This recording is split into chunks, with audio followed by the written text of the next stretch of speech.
iPhone 17 kamerasi bilan bemalol raqobat qila oladigan yagona telefon Xiaomi 15T mashhur Leica kompaniyasi bilan ishlangan 50 megapiksellik kamera hatto kechasi ham tiniq suratga oladi. Videoni esa 4K 60 fps formatida yozadi. 5,5 mAh batareya kun bo'yi yetadi. 67 vatli tezkor quvvatlagichi telefonni 50 daqiqada to'liq quvvatlaydi.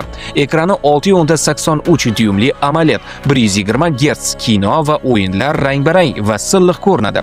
Dimensity 8400 Ultra protsessor va 12 GB operativ xotira telefonni tez va muammosiz ishlashini ta'minlaydi. Xotirasi 256 ga 512 GB bo'lgani uchun xotirasi to'lib qolishidan xavotir olmaysiz. IP68 himoyasi suv va changdan. Gorilla Glass 7i esa ekranni himoya qiladi. Smartfonni openshop.uz saytidan naqd yoki 3 oydan 24 oygacha muddatli to'lovga xarid qilishingiz mumkin yoki quyidagi raqamlarga qo'ng'iroq qiling.